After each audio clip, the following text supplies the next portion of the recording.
Perfect? Bang on my chest if you think I'm perfect. Go ahead, bang on it. No heart? You gotta have heart. Miles and miles of heart. This is Patchwork Heart Ministries' Young Catholics Respond, brought to you by Breadbox Media. Now, here's your host, Bill Snyder. Thanks, Adam, and welcome to the program, everybody. I am Bill Snyder. This is Young Catholics Respond, and thank you so much for being with us here on this episode. You know, one of the things that I want to just mention here before we jump into our interview today is that I'd like you to head over to our website, patchworkheart.org, because we've also just added a brand new radio program, and it's live on the air twice a week with my friend Ann DeSantis. And we are doing a show called Sowing Hope. Right now, it's exclusively on the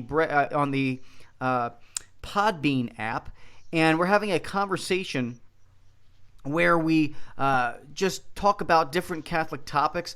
We bring in different guests. We can take on air callers and all those really fun things that we were able to do. It's very easy to listen to the program. It's on the same podcast feed that you could be listening to this on. Head over to patchworkheart.podbean.com. And of course, we have a Facebook page as well. It's Sowing Hope, SEWING Hope. So check it out. It's a twice-a-week radio show that both my friend Ann DeSantis and I put on, and it's just a phenomenal time. We've gotten 4 episodes deep now, so tune in every single Tuesday at 9 a.m. Eastern, and then we also have a 6 p.m. show on Thursdays. So check out more information on our website. I don't want to spend too much time talking about ourselves today because I have a great guest with me on the line. His name is Brian Caley, and Brian is a fantastic man. He is a cradle Catholic and recently returned to the Catholic faith. He is a U.S. Army veteran, so we have to thank him for his service to this country. In addition to that, he is the founder of the Behold Project, which can be found at thebeholdproject.com. And he's been in the IT industry for 20 years and is married to his beautiful wife, Ruth, who is the love of his life. So, Brian, welcome to the program, and thank you so much for joining me today on Young Catholics Respond. Thanks for having me, Bill. Yeah, absolutely. So I want to talk with you about your story. I know that there's a lot more behind the Behold Project than just a website and blog. It really focuses in on mental health, and I want to talk with you a little bit about your journey back to the faith. Okay. Well, for starters, like you said, cradle Catholic, was brought up with a Catholic mom and an atheist dad. We were sort of lukewarm in the faith. Just kind of did the best we could with that. Got sent to Catholic school for my entire young adult life. And at the age of 15, my father passed away from a cerebral aneurysm. So God and I were not on speaking terms for a pretty good while. That's when I had my first real bout of depression and anxiety. And unfortunately, the adults in my life I'm not sure if they really just didn't know what to do or if they did know and they just weren't sure how to handle it, but I was basically left to fend for myself.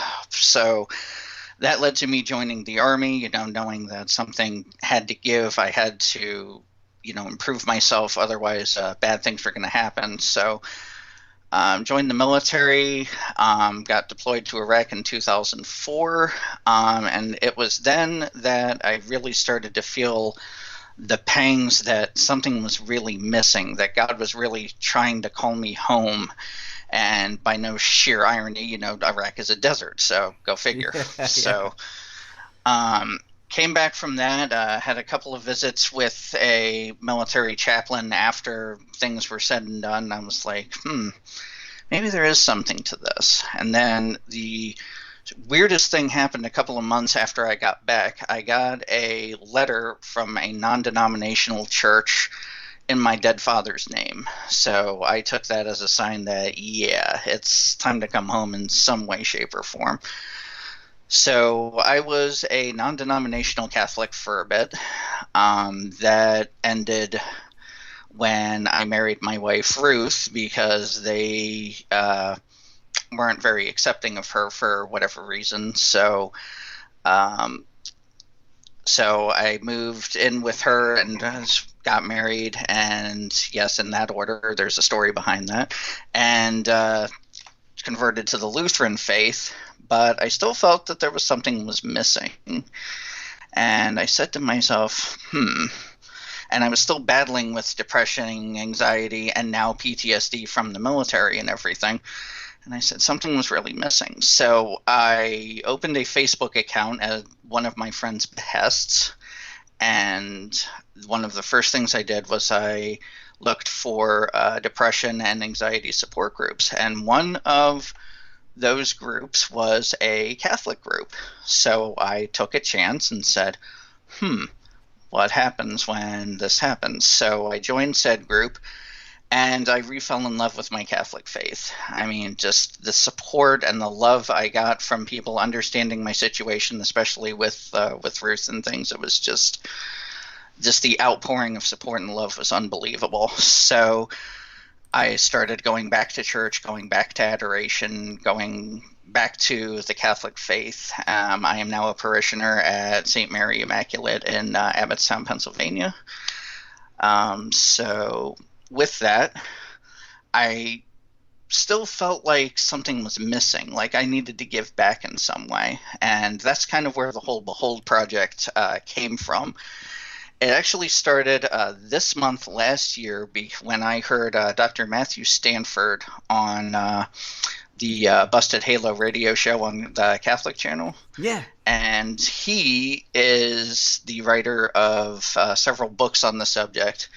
And one of the things he said just grabbed me. I almost had to stop my car. That's how big this revelation was. He was like, mental illness is the last no casserole illness. You tell people you have cancer, you have diabetes, you have some physical illness, you get a casserole, you get support, etc. You tell people you are bipolar, you're depressed, you have anxiety disorder, you don't really get a casserole or much of anything else. And I was like, this is a guy that really gets it.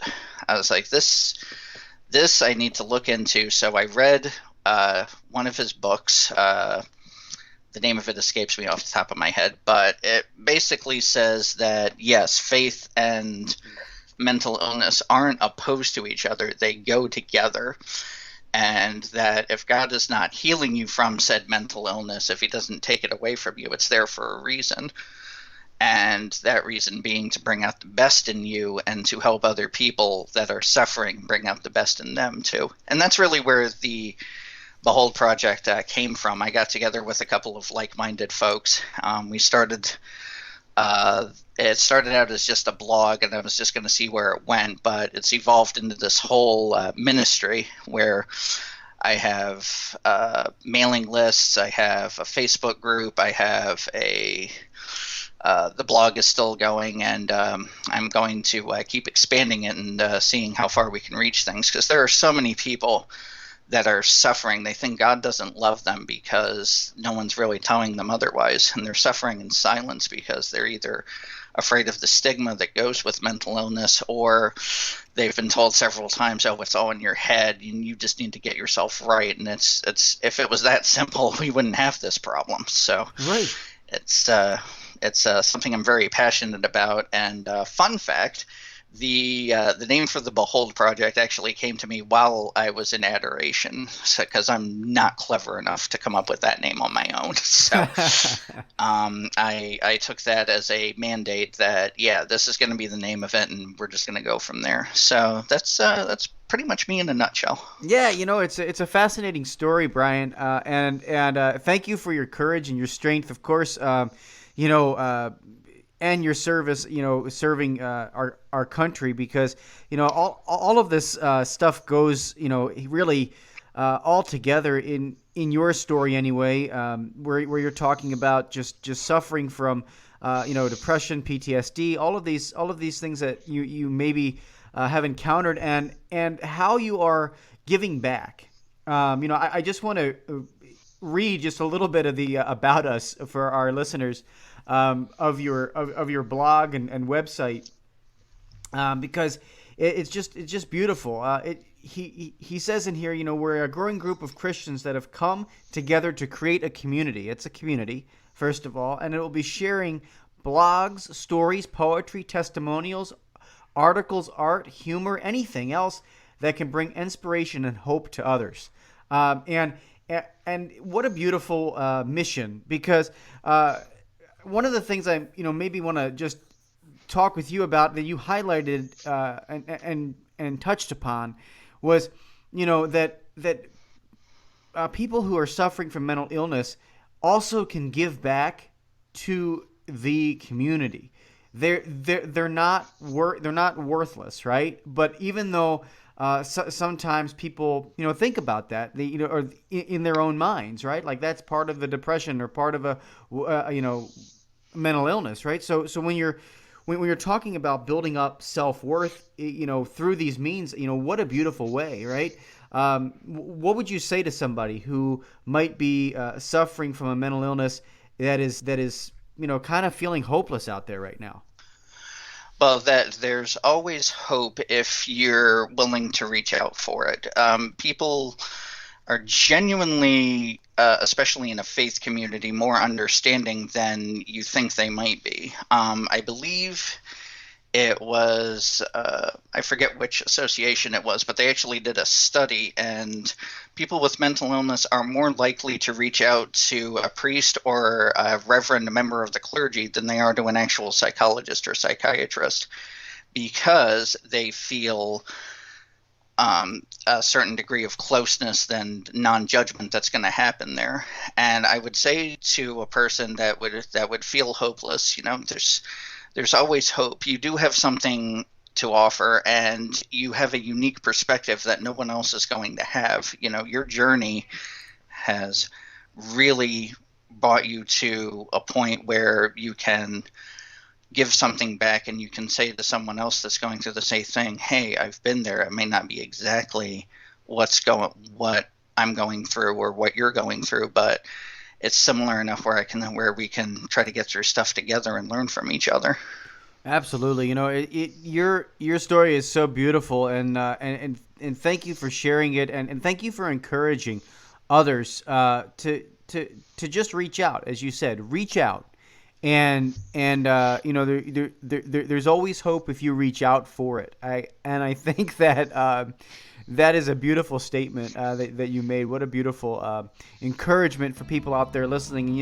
I always find it that the Holy Spirit makes divine appointments with people who need to hear this message. They hear it when they need to hear it through podcasts and radio, whether they're driving in a car or stumbling upon it in their local gym while they're working out, and a friend says, hey, listen to this podcast. So, know that you are reaching hearts right now, Brian, but we have to take a short break, and when we come back, we're going to continue our conversation with you because there's so much more to talk about. There's so many more different things that we can do to help support Brian's ministry, but beyond that, just help and support people who are suffering from mental illness. So right back after these messages here on Young Catholics Respond, I'm Bill Snyder.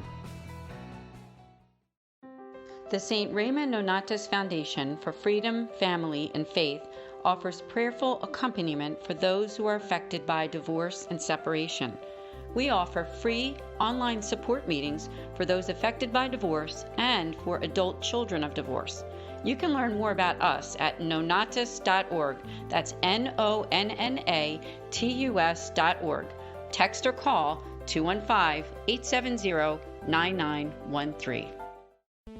Hi, everybody. Bill Snyder here. Just want to thank you for listening to this episode of Young Catholics Respond. And as a founder of Patchwork Heart Ministry, we have so much more going on than just our podcasts. Check it out at patchworkheart.org. Join Patchwork Heart Ministry founder Bill Snyder for Running to the Heart of the Father, a 3-night parish mission at St. Bridget's Catholic Church in Pleasant Hill, Missouri, from March 18th to March 20th.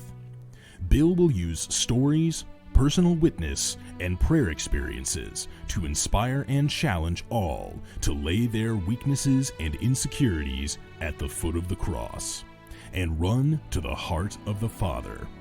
Worship music will be led by Penny Warner, and the mission begins with fellowship each night at 6:30 p.m.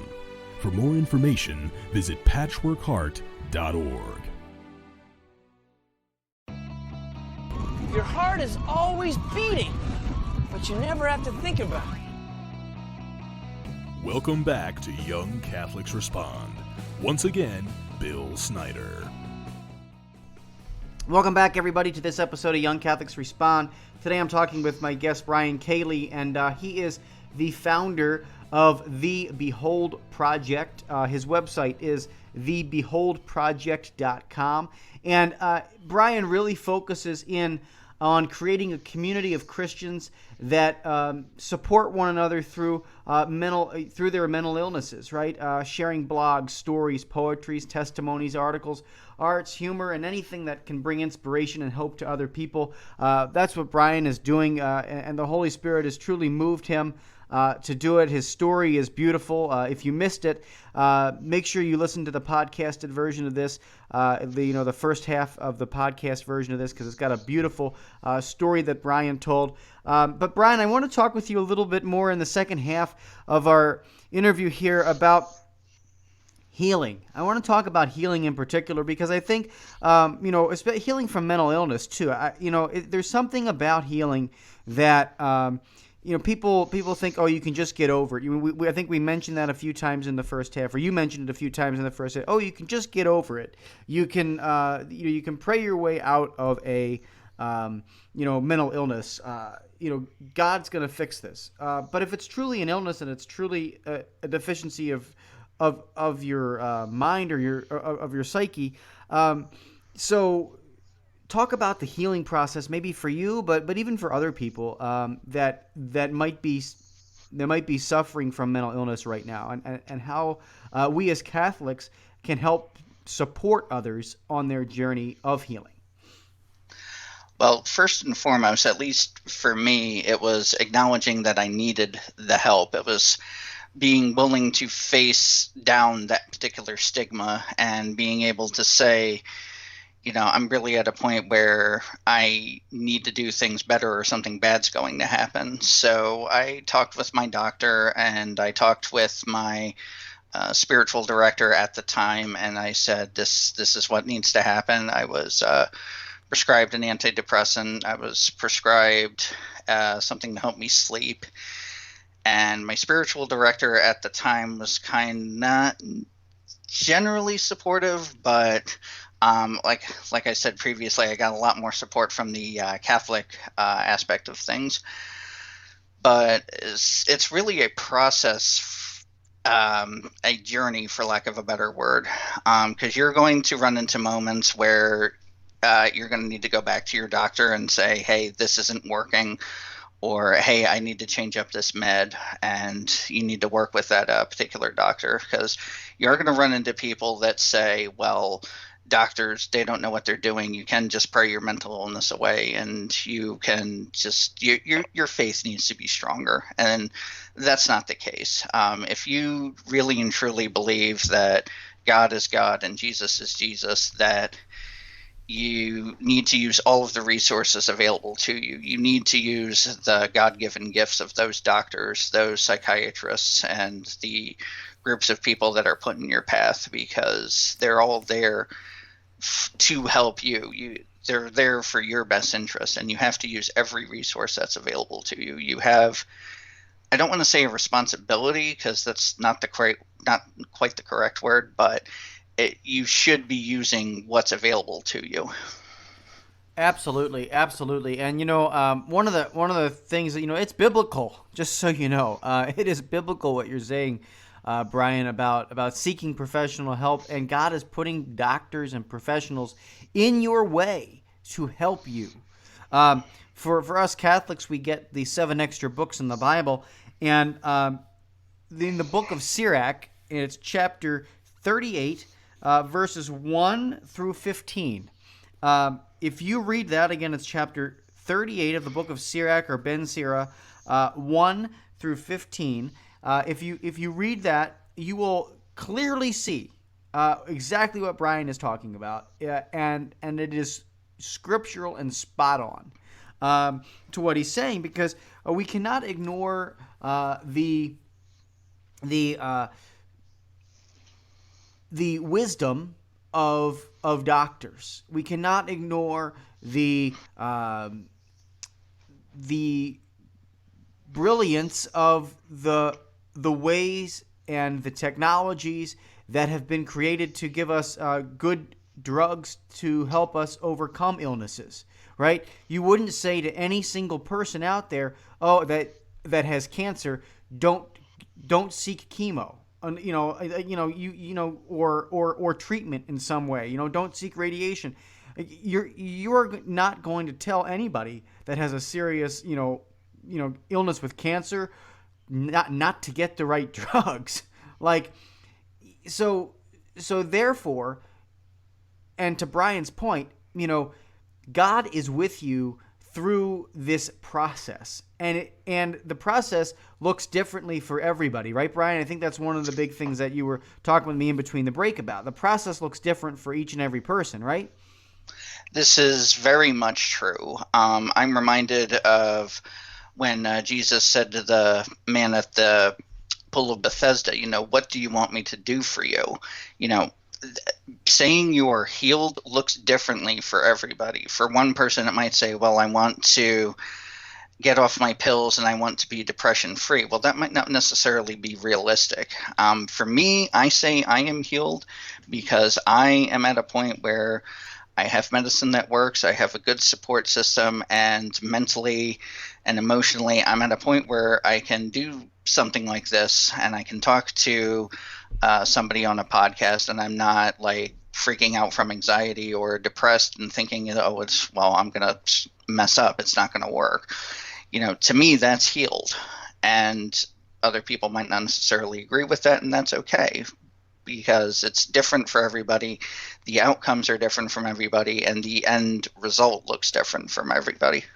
Yeah, definitely beautiful how you highlight that for you when you talk about healing, from anxiety or depression or whatever you're healing from, you're able to function, and so therefore you consider yourself healed. Somebody else might want to, as you said, be completely depression free, be off all the drugs, be off everything, and that may not be what the way that Christ healed you. He might be healing you by using the drugs or by seeing somebody regularly, and that may continue and have to continue for the foreseeable future or for the rest of your life.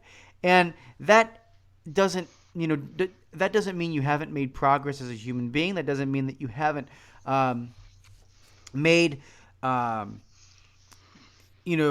effort or strove to get yourself in a better place. So I truly appreciate your courage, Brian.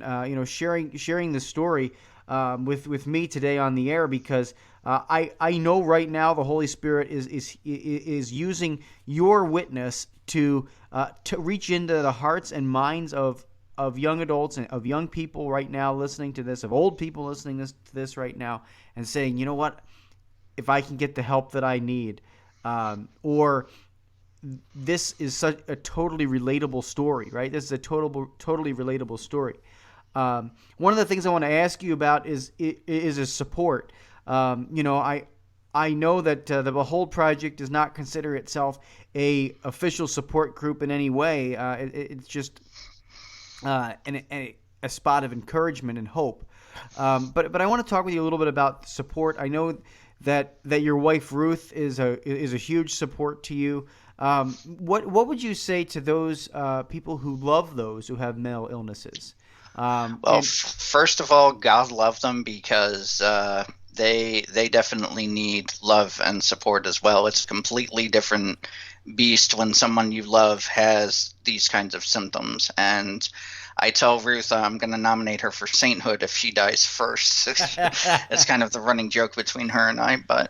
But all kidding aside, it's the best thing you can do to support is even to just ask, hey, are you okay? Do you want to talk about anything? And sometimes people just want someone to just listen or even just physically sit with them while they're going through whatever it is they're going through. Because sometimes people get really, really quiet when they're depressed and they want to be alone. And if, maybe that's a good thing. Maybe it isn't. It's a person-to-person thing. But other times people just want to cry, or they just want a shoulder to cry on.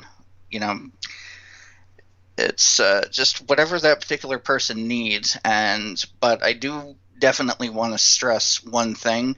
If someone is saying, I have a bottle of Jack Daniels and a bottle of pills waiting for me when I get home, don't take that lightly. Anything relating to suicide, it's my least favorite topic. I have one suicide attempt to my name, and I'm not afraid to share it with all of you. But that's definitely something you can't take lightly. Get that person the help they need, because that's no joke. Absolutely not.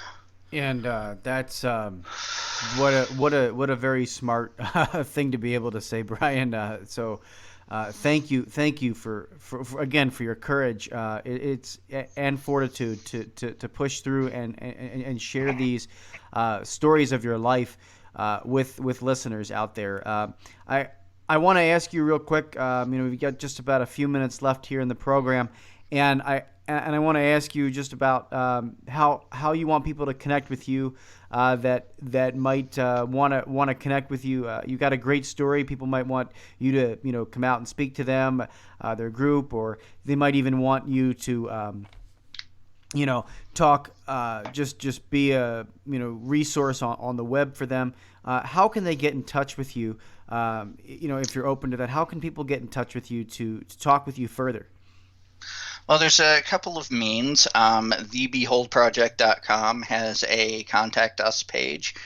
It's a real simple form. You fill out your first name, last name, email address, and whatever your question, comment, concern, etc. is, and that will go straight to my email. And I'll respond within 24 hours or less, because I always have my phone on me.